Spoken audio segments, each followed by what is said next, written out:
Good morning and welcome to Frankly Speaking here on WYDC TV Big Fox, broadcasting live from the Hesselson studio. I'm your host, Frank Acom. Thank you so much for joining us. This morning on the broadcast, we'll be talking with Kristen Brewer from the Gafford District, because on Saturday, it's Sparkle Christmas right here on Marcus Street. Now, I've been receiving quite a few messages after the show broadcast. If you're not new to the program, but if you just joined us this week, we are pre-taped. Just temporarily, though. We will be going back live on the air next week. But these are all brand new shows. I want to keep that in mind. So please comment on the number you see on the bottom of your screen. You can text or leave a voicemail. The first one that we received yesterday, I like this one. Thank God you are back. Well, thank you for commenting that. I really appreciate that. And I don't make these up, folks. These are real. The next one, I think is it's a little lengthy, but I think it's important to read. It says, "Hello, Frank. I'm seriously disturbed with the indifferent attitude that Albany seems to have in terms of theft." Now, this is something we've talked about extensively on the program. Yes, with bail reforms, things like that. And I don't even know if it's indifferent. It's almost as if they are encouraging. It's not just a shrugging of the shoulders. Every time Albany's in session, there's some new law that encourages criminals and ties the hands of law enforcement. But I'll continue. "I sometimes wonder why I continue to pay my utilities and insurance premiums and medical bills, or why I bother to check out my groceries instead of walking out, especially when I'm trying to support a family member who, through no fault of their own, has yet to get back full-time employment following the lockdown by design in order to homeschool, even though, in parentheses, even though Biden keeps telling us how the jobs outlook is looking great." The answer, of course, is that I'm not wired that way, because I answer to a higher power and I know right from wrong. My question or request for you for discussion, I guess, would be, why aren't we hearing anything from our local leaders? I'll stop right there and answer that question. I do believe we're hearing, I'm not going to disagree with what you've been saying, but I will say that, in my opinion, whether it's Assemblyman Phil Palmisano, Senator Tom O'Mara, I haven't been able to ask Congressman Nick Langworthy specifically, though I've seen where he stands on this. Obviously, that's federal. This is Albany, but still, New York.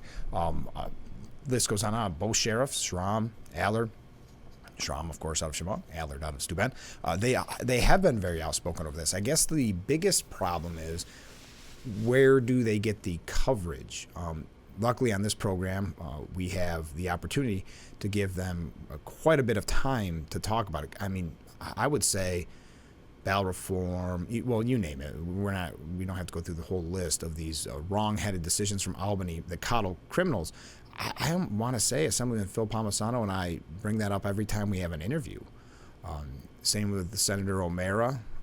So I do believe they've been outspoken. I think the problem is, where do you hear their statements? Now, they're fighting for it in Albany, but again, that's not getting the coverage that it really deserves. So I would say our local leaders, unless you mean like mayors or something like that I'm not positive about. But when it comes to the Assembly, Chris Friend too. I forgot to mention Assemblyman Chris Friend. He's brought it up on this program as well.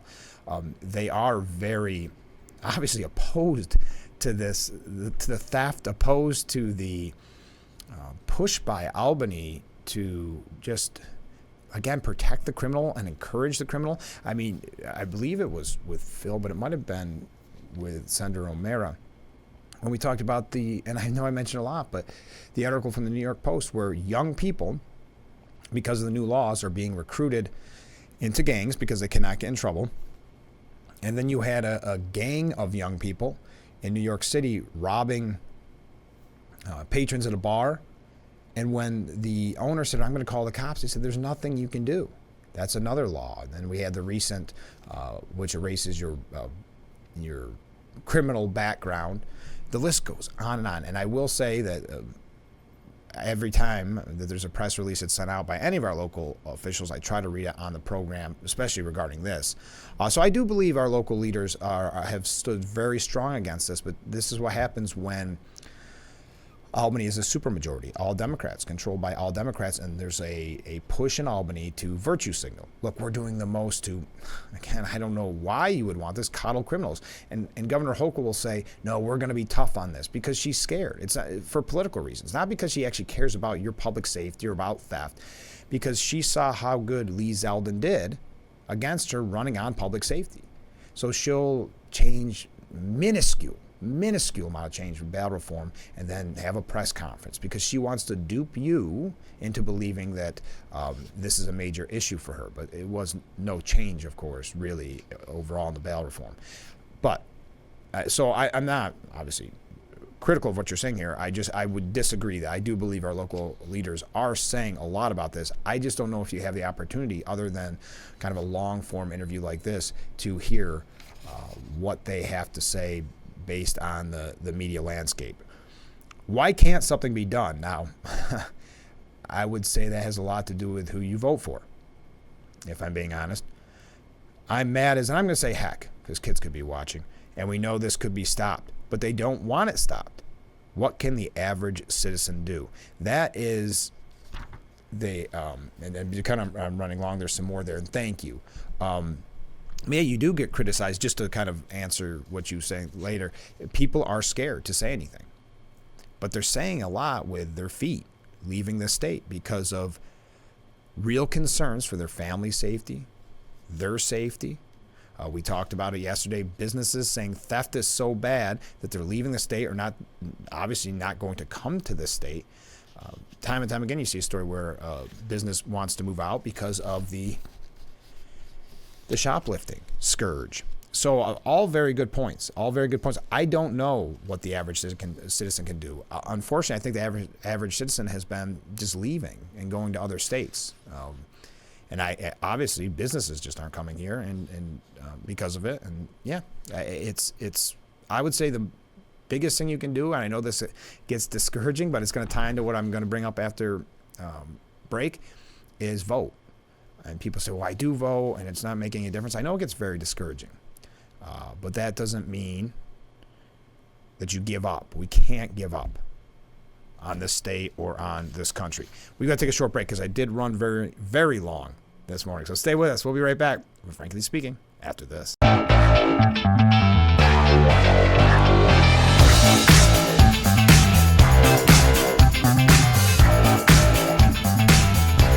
And we are back with Frankly Speaking here on WYDC TV Big Fox. Thank you again for joining us, and thank you for all the comments I received after the broadcast. You can reach out at that number on the bottom of your screen. I'd love to hear from you. Coming up in the next segment, we'll be talking with Kristen Brewer from the Gaffer District. She's going to tell us all about Sparkle Christmas coming up this Saturday on Market Street. You just saw Market Street, where we broadcast from the Hesselson studio. Okay. So I talked about voting and the importance of voting. I know it gets discouraging. One group, and we've had representatives on in the past from SCOPE, which is a gun rights organization, and they'll say, if all the gun owners voted in the state, it would change. And yet, time and time again, we don't see that. I know it gets discouraging, but let me put it into context here. I was on the Steuben County Board of Elections website the other day. Or actually, I think it was yesterday. Just wanted to look over, what the final results were. I had a couple that I never heard. There's some close ones, and they're actually not finished yet. Listen to this. The Board of Elections is required to complete a mandatory hand count of the following offices by New York State election law. And it's Corning City Council Member, Ward 4, Hornell City Alderman, Ward 10, Bradford Council Member, 2-year unexpired, Canisteo Town Supervisor, Fremont Council Member, bear with me, Jasper Town Clerk, Lindley Council Member, Rathbone Council Member, 2-year unexpired, Tuscarora Highway Superintendent, Urbana Council Member, and Woodhull Council Member. Now, that's a lot. Why would they have to hand count all of those? Well, the mandatory hand count is required by law when the difference between the winner and loser is less than or equal to just 20 votes. So your vote does matter. And we talked about it so often. These local elections, they affect your life so much, your day-to-day life. So, yes, it gets discouraging seeing what's coming out of Albany or out of Washington, for sure. But look at the difference I make. It's less than 20 votes. So, you and maybe your family or you or your friend, if you would have went out, you could have made the difference. You hear story time and time again where someone loses by 1 vote. Now that's got to be so discouraging for the loser, the ultimate loser in that. But that's just locally. Think of, about 10 or so different areas in our communities that have this hand count because it's less than 20 votes. So again, I know I say it a lot, but you spread the word. Voting does matter. But when it comes to Albany, going back to that viewer's point, it does get very frustrating. And I don't know the answer to why we keep... Look, I had the story from Cuomo's aide thinking about running and already a favorite, someone that people want to run, DeRosa. I mean, that gets discouraging in New York when we say, wow, things are really going pretty bad here. A lot of people leaving, taxes are high, businesses aren't coming in, theft, crime everywhere. Let's keep voting in the same people, and also let's vote in people that got booted out. Let's vote in their right-hand person. So I understand the viewers' concern, frustration, anger, perhaps, because I think we all at some point share it. But I heard from many people in the past, politicians, really local leaders, officials who have said we can't give up on this state. Many people, we hear, you've had it happen in your life, leaving because of these discouraging numbers, statistics, news, and it does get tough, but we got to believe in the state. I know if we can all get together again as a community, I'd like to believe, call me a utopian here, but I'd like to believe that we could turn things around because we can't give up. That's not in our nature. We got to take another short break. Kristen Brewer coming up from the Gaffer District, so stay with us. This is Frankly Speaking on WYDC TV, Big Fox. Welcome back to Frankly Speaking here on WYDC TV, Big Fox. Joining us in the studio, one of our favorite guests, Kristen. Thanks so much for being back on the program. Thank you for having me. Can I just tell you, it looks beautiful out there. I love coming in every morning because it's dark when I come in. Yeah. And I think I was going to mention this later on in the interview, but it's like sparkle. This has become synonymous with Christmas. Yeah, you would. I'm always surprised, but I guess not at this point. But right. How much these traditions matter to people in the downtown. I'm glad though, because working for a nonprofit, it's nice to have that good feeling in your heart. Yes, that's what you want people to feel, right? Yes, exactly. But how's this season been going? Because I've heard from so many people that the Parade of Lights was a huge success. Mm-hmm. That shop local, great. So tell me how the season's been going in your opinion. Well, we started out with Small Business Saturday last Saturday, and we handed out 3,000 free bags. Wow. That was a lot. That's probably a record number for us for Small Business Saturday. Yeah. And if you don't mind if I'd say thank you to Edger Construction. Of course. They donated the free gift cards that were in there, $2,500 worth of gift cards, and then the Gaffer threw in another $500. So there were $3,000 in gift cards put out there. And I'm hearing from the businesses that people were using them and spending more. So that's yay, great. That's what we love. Yeah, that's what you want. That's the whole goal. Exactly. And then the parade. Yeah. Which, boy, that was a long day. Cold day, too. It was cold, and I have the exciting spot of being behind Wegmans where it's blowing off the river, but it was wonderful. Last year we had a record number of attendees, and I'm pretty sure we matched that.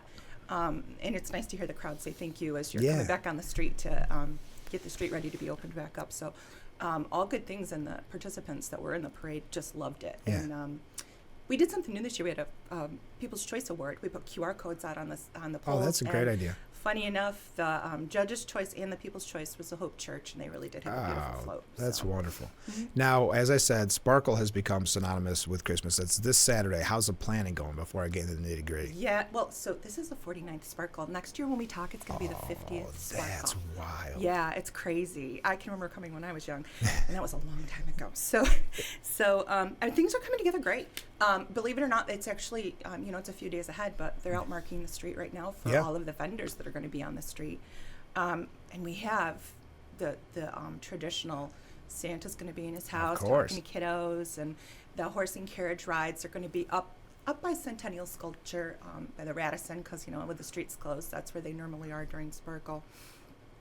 But we have really a really great roundup of entertainment and wandering entertainment that are all local groups, local people, and that's kind of really cool. Oh, it's so much fun. And I was asking you off the air, and I was just curious about this. Do you think this is the largest attended event in the Gaffer District?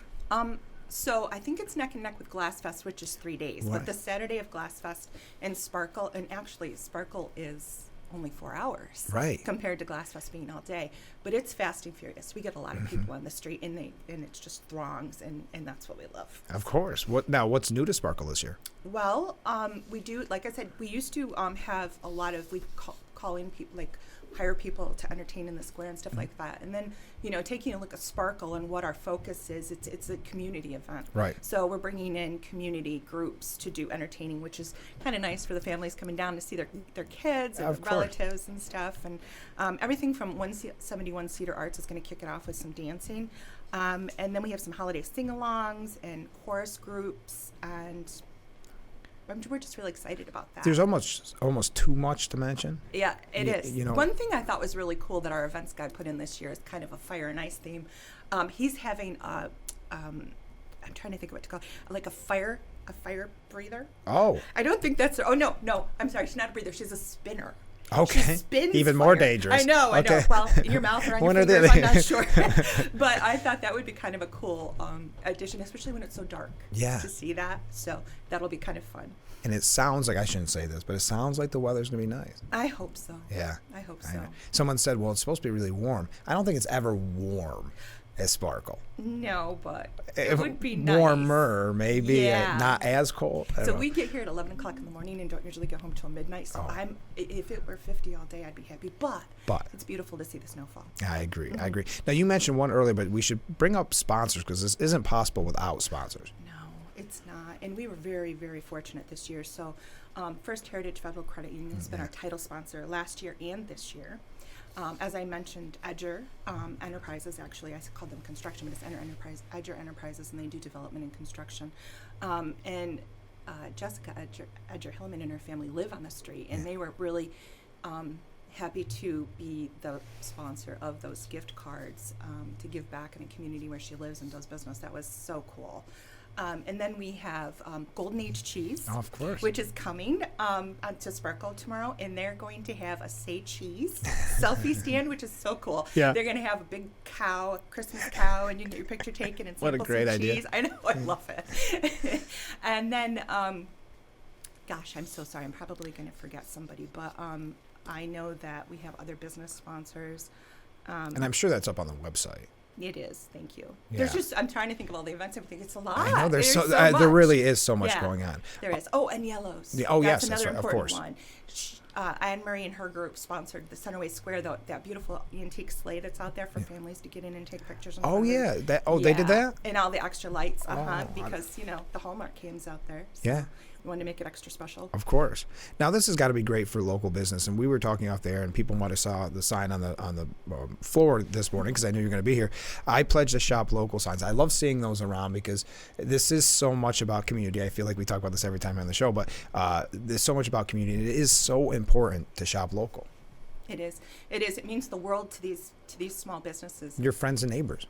Truly, Yeah. you really are. So, you are help, and you get that. There's so many notes to that you get that customer service. You get somebody who cares about you, who says hello to you, knows your kids, but they're also getting ready at this big holiday season for a pretty heavy slump in January, February, and March. Yeah. And this is what holds them through and keeps them a part of. On Market Street alone, we have a 93% filled Oh, that's storefront impressive. rate, and that is incredibly unusual for a downtown. We're very lucky, but it's through the support of the community. And it's actually, these signs were something that came out of conversations with the business group about needing to do some grassroots things to get people to know that there should be pride in shopping local. Yes. And I ended up getting a sponsor for that as well, a printing sponsor, and we have a ton of them. So this is the first time I'm going to offer to your viewers.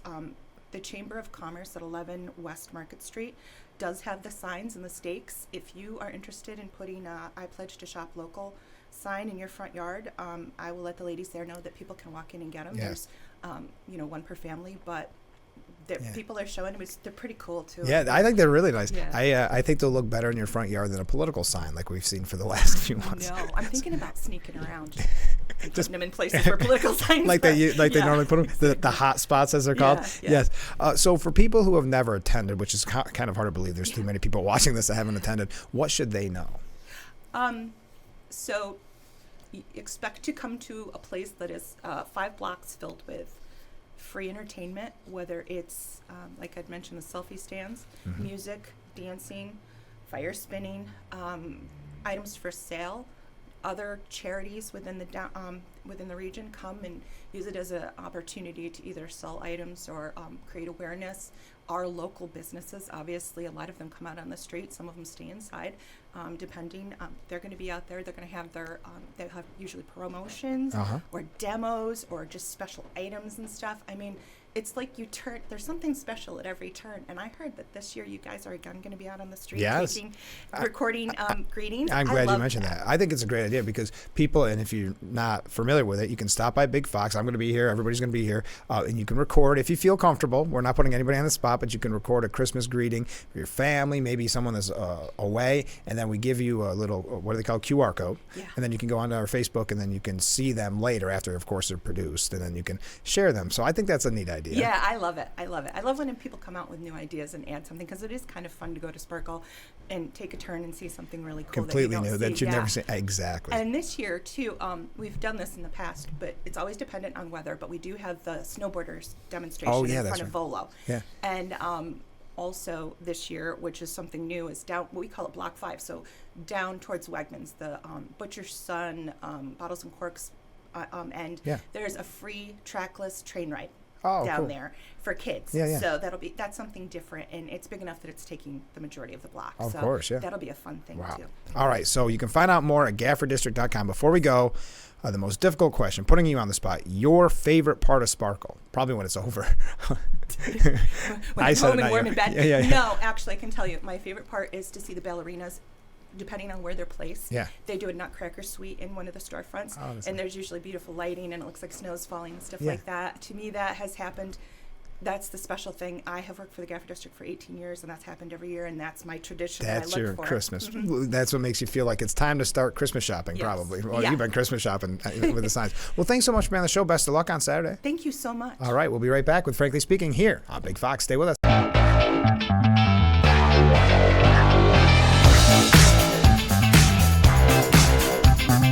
Thank you again for joining us on Frankly Speaking here on Big Fox, broadcasting live from the Hesselson studio. I'm your host, Frank Acom, and thank you also to Kristen Brewer from the Gaffer District for being in on the program this morning. I really appreciate it.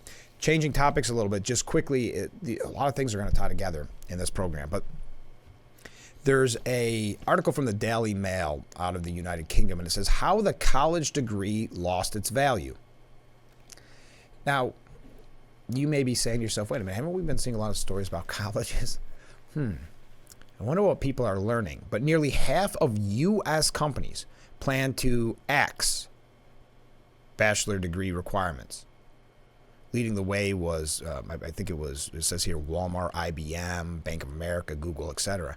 I think people started seeing what was being taught. And it wasn't just with the recent spate of anti-Semitism. It was even before then. You'd see kind of the woke culture that was coming out of the universities and the costs and these kids getting in debt in the tunes of hundreds of thousands of dollars and saying, for what? For a degree, and I don't know. I don't even know the names of the what you would consider kind of out there degrees any longer. So, and I tie that in because we've talked about the anti-Semitism that has reared its ugly head on college campuses. The Anti-Defamation League CEO, Jonathan Greenblatt, he was on Andrea Mitchell Reports on MSNBC. And he said, look at what happened at Cornell. I know, right down the road. Look at what happened at Cornell or at Columbia or at so many of these places where tenured faculty who are protected by their system of employment, somehow, literally, the students they are supposed to be responsible for in teaching, instead they terrorize and they taunt. We saw it at Stanford. We saw it at Cornell. Now, He mentions Cornell twice. Now, let me say something. Although there is tenure, tenure which really protects these professors. And that's what I've said in the past. These professors are surrounded by yes men, meaning students who have to agree with them unless they want to fail. So they live in this kind of bubble where they can get more radicalized. And then we saw after this anti-Semitism, someone was saying, whoa, this went too far. Well, it's too little too late to acknowledge it. But I will continue. Now, let me say something now, though, about this tenure. These presidents do have the authority to remove people from committees to prevent them from getting promotions. There are ways you could tell a professor that you don't want him or her to teach altogether.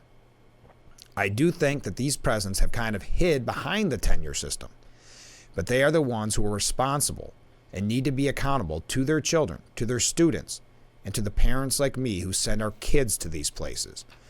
Yeah, hiding behind the tenure. I thought it was a very good point. And I will tie that in with how many parents, after seeing this, whether at Cornell or wherever, and say, why am I helping to pay for this or paying for this outright? What are you being taught? And, actually, if we're going to stick with that kind of mindset, if you will, a disturbing mindset, as we highlighted on this program, it wasn't a prediction, but as we said would happen, pro-Palestinian protesters, one even carrying a swastika sign, folks, swarmed the Midtown area to try to derail the Rockefeller Center Christmas tree lighting. And as we said to you, if you want to, and this is for any issue, if this one, of course, completely misguided and anti-Semitic in so many ways, but if you want to win somebody over to your quote-unquote cause, disrupting traditional holiday ceremonies that people cherish, probably not the way to win heart and minds. Hundreds of pro-Palestinian protesters swarmed the streets surrounding Rockefeller Center Wednesday, clashing with the New York Police Department and chanting, of course, "River to the Sea." Unbelievable. Long seen as an anti-Semitic slogan in an effort to derail the annual tree lighting. Now, what was scary is they couldn't make, well, it would have been scary no matter what, but they couldn't make it to the Rockefeller Center, so they stopped around the new News Corps building, which holds the New York Post and Fox News. And why I say that's scary is because they were recently put on that threat list where basically telling people to target that building. If you recall, I brought that to you maybe probably 2 weeks ago. No, maybe even 3. Wow. Saying that these are the targets essentially in New York that we want to go after. That's very scary. Waving Palestinian flags and signs calling for the end to genocide, the ralliers gathered along 6th Avenue alongside tourists that were just there to see the tree lighting, that iconic ceremony. One rallier was seen climbing on top of the pillar bearing the building's address, and another was seen carrying a massive sign bearing a swastika, comparing the Israel Defense Forces to German Nazis. Can you believe it? This is, anti-Semitic. This is despicable. I don't want to continue because they called cops Nazis. They started, it was really unbelievable. Now, multiple arrests have been made. I do not have the exact number for you. But one police officer is saying they should have just shut it down. They lost control of the streets. I was shoved, punched, kicked. One cop said, and then he cussed, which I'm not going to mention. So that's an update from a story we brought to you just the other day. Got to take another short break. Stay with us. This is Frankly Speaking on WYDC TV, Big Fox.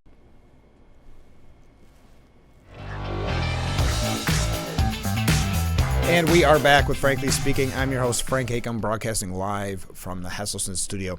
I had to play a little catch-up here because I'm running long, but I wanted to mention this quick story to piggyback. I'm hoping I say her name properly, but Jeopardy co-host Mayim Bialik, I thought she made a great point on this. I know she's a very liberal woman, but I believe she kind of makes that clear, but she says, quote, "There have been an abhorrent absence of women's organizations around the world unequivocally condemning the systemic rape and torture of women on October 7th by Hamas.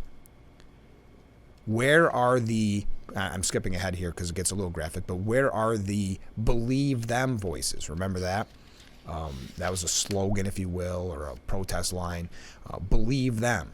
Yeah, where's the believe them? And we had that piece not that long ago, really at the beginning of this, that said you've had to feel bad for kind of more liberal Jewish people who did all the right things, supported all the right causes, joined, Black Lives Matter and talked about the Me Too movement, did all the things that a liberal would do. But then when push came to shove, the people that they supported did not support them in the end after this horrible attack. She went on to slam groups like the United Nations Entity for Gender Equality and the Empowerment of Women for their response to the report, saying, those of us who have fought for women's rights, and this is why I mean that she'll talk about it here, and have sought to shout from the rooftops when women's bodies are being used in war for the sadistic pleasure of perpetrators, are astounded at how the world has been silent surrounding this. She said, and this is an important line, progressive feminists of the world, where are you? And she's not the first one to make that sentiment known, the anger there, and rightfully so. We've got to take another short break. Stay with us. This is Frankly Speaking.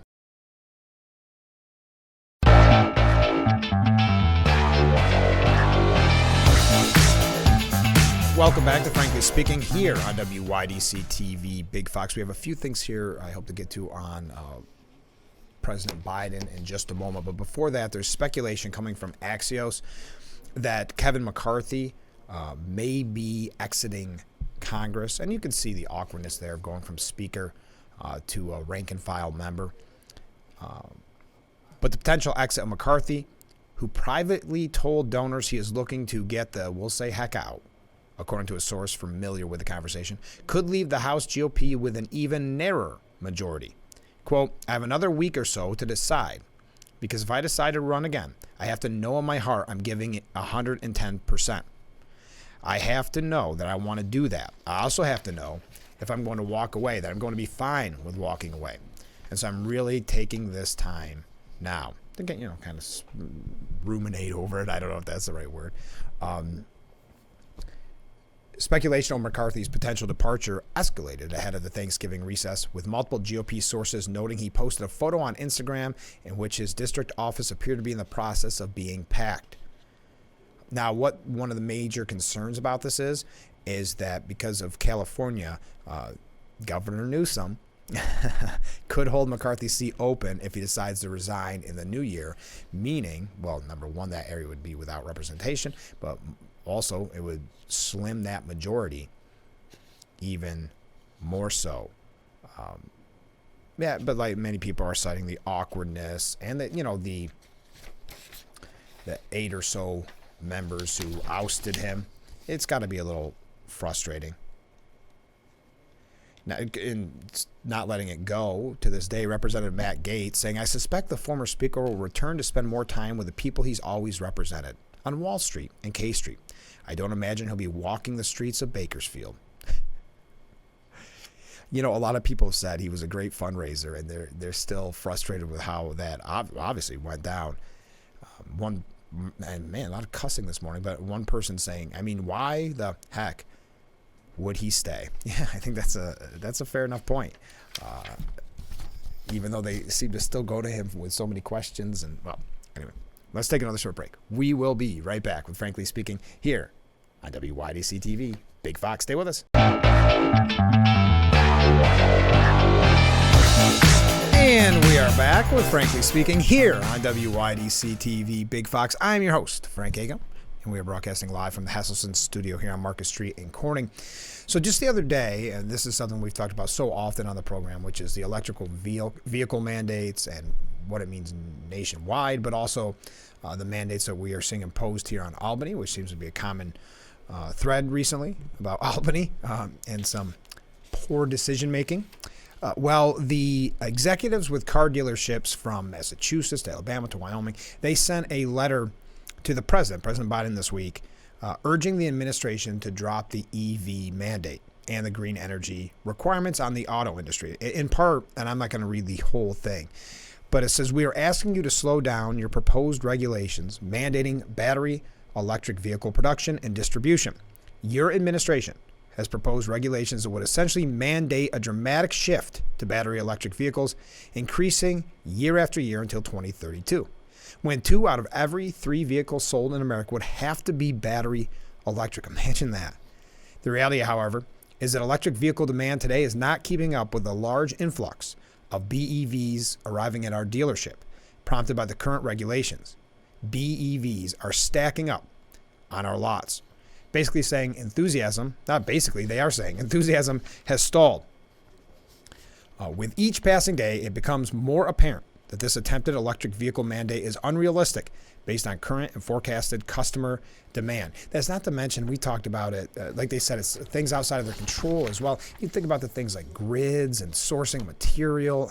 And I mention this because it ties in general with this number. Confidence in the United States presidency has hit its lowest point ever. According to the survey, just 36% of American adults said they had either a great deal or some confidence in the presidency. This is the presidency itself. While 17% said they had a little, and 47% said not much at all. Those numbers continue a downward trend since the survey was first taken under, who do you think they started the survey under? President Trump's administration, when 44% said they had a great deal or some confidence in the presidency. But speaking of President Biden, we're moving fast if you can't tell. We've had a great show already, and I want to get through as much as we can. They asked Kamala Harris, would she inform us, the American public, if there was a problem with President Biden? It was a CNBC host, Andrew Ross Sorkin, asking, do you think in your role that you're in the position to do that? Meaning that if there is a problem, you would tell the American public. Of course, she said, if necessary. But there's no need for that. There's a political argument that is being made that is not based on substance. And you're asking me to play with hypotheticals here. Hypothesize around what are my duties to the American people as Vice President of the United States that are based on ethics and morals and the law. I will always follow those rules, but I am suggesting to you that it is important we not be seduced into one of those only arguments that the side of the aisle has right now. One of the only arguments. So you're kind of admitting that we have an argument there? That's a little odd. But then you see the president give a speech where he jokes about the nuclear football. Not always the best idea. Calls Trump congressman, gets the names wrong of certain leaders. This was on Wednesday. He said, now look, my Marine carries that, but it has the code to blow up the world, he joked. Good one. This is not a nuclear weapon, is it? He looked around as he was touring a South Korean company in Pueblo. And then he talked about, I'm friends with your leader, Mr. Moon, you know, appearing to refer to former South Korean President Moon Jae-in, who left office back in 2022. The errors kept adding up. At one point, he said, and I quote, we can use a billionaire minimum tax to strengthen the Social Security and Medicare system instead of cutting them like Congressman Trump and Boebert want to do. That's quite a downgrade from former president of the United States, to now congressman. So just interesting to put those two articles together, just passing the news on to you. We have a lot more to get to. We only have a little bit of time to get there. So stay with us. This is Frankly Speaking here on WYDC TV. Big Fox will be right back. And we are back with Frankly Speaking here on WYDC TV Big Fox. I am your host, Frank Acom, and I cannot thank you enough for joining us as we broadcast here from the Hesselson studio. I was about to say live, but as you know, we are pre-recorded, but it is all brand new programming. We are waiting for a piece of equipment next week. We will be live yet again, but I think these shows have been great. As a matter of fact, I would argue, if I didn't want to be so forthcoming and transparent with you, you may not even know they are pre-taped. But one thing that's neat, and I thank you so much for people that have done this, you can still reach out at the number at any time, and I will do my best to bring it up on the next program. Now, we started this program with that exact thing. So please, at any time, if you have any comment about what we discussed or maybe some other issue of the day, you can always reach out to me. Also, my email is frank@wydctv.com, if that's easier, frank@wydctv.com. So as you know, if you've watched this program for any extended period of time, our last segment, even though we covered so much in the whole hour, we still have a lot to get to, and I jam-pack it in this last segment, and it goes kind of quickly. So please bear with me. We'll do our best. The New York Post editorial board has a really good piece, and it says, Joe Biden keeps rewarding Hamas's war crimes. I don't want to go through all of this necessarily, but because it goes really in depth, and like I said, we really don't have that much time. But they say Gazan civilians are in danger because Hamas for 15 years has placed all of its military assets under and among civilian areas. That by itself is against the Geneva Convention. It is a war crime and is the reason to blame why civilians are suffering. And that's why I liked what Marco Rubio said yesterday or the other day to that activist saying, no, the tragedy that is going on there is 100% to blame on Hamas. It is on Hamas's shoulder. The Hamas ordered civilians not to flee as the IDF moved in and fired on Gazans who sought to leave is another war crime. Hamas's goal, of course, was to maximize civilian casualties so it could blame Israel for all of them. And that's why it is so infuriating when you see, whether it's the New York Times or so many others, report, for lack of a better word, the press releases and the public relations of Hamas. Because civilian casualties, in their mind, in the sick world of Hamas, that bolsters their claim about how bad Israel is, even though Hamas is the one putting the civilians in harm's way. But I'll continue, not to get on a tangent. It says, Hamas's goal, of course, was to maximize civilian casualties so it could blame Israel for all of them, on the confident assumption, sadly, that world media and Hamas's other apologists would play along, as they have, right into their hands. And Biden has effectively joined the chorus, unfortunately, for weeks. He and the rest of his administration have been expressing concern about Israel's tactics, which in fact do all they can to avoid civilian casualties, the costs, the logistics. Other Hamas war crimes include diverting humanitarian assistance, especially food and fuel. Biden rewards that crime by pushing Israel to allow ever more aid into Gaza, knowing it would mainly resupply the terrorists. Why not at least demand that the Red Cross get free passage to supervise aid distribution? The bottom line, I'm going to skip ahead here, the bottom line remains the same as ever. Hamas's promise is to commit endless atrocities if it survives. They have made that crystal clear. There will be October 7th after October 7th after October 7th. They have said that. And because of that, that poses an existential crisis, an existential threat to Israel, which will wither away if it can't keep its civilians safe. It has no choice but to eradicate the terror group in Gaza. And the war crimes, or the war criminals, I should say, their only hope of survival lies in their war crimes working to sap the enemy's will. Biden may think he's just covering himself with U.S. voters, and sadly that's when we knew he was going to start to weaken on his support for Israel. But by rewarding every war crime Hamas commits, our president is taking the terrorist side. That is coming from the New York Post. Also from the New York Post, Miranda Devine actually says Hunter Biden appearing before Congress about the family's influence peddling business is just another ruse. You're going to have to find that for yourself. But the Oversight Committee is duty-bound to follow every lead, and no amount of squealing and clever lawyering will stop them. Finally, just as an update from yesterday, China has ordered that mystery pneumonia outbreak cover-up, as officials are told to downplay the illness and ban the word COVID. Yet yesterday we heard China say, no, nothing to see here. It was eerily reminiscent of just a few years ago. We are out of time. Have a great, one last thing. Thoughts and prayers go out to Henry Kissinger's family. We learned that he had a heavy diet and a health regimen that saw him outlive his peers. He lived almost off of bratwurst and Wiener Schnitzel. Now we're out of time. Have a great day, everyone. This has been Frankly Speaking. Join me on Monday.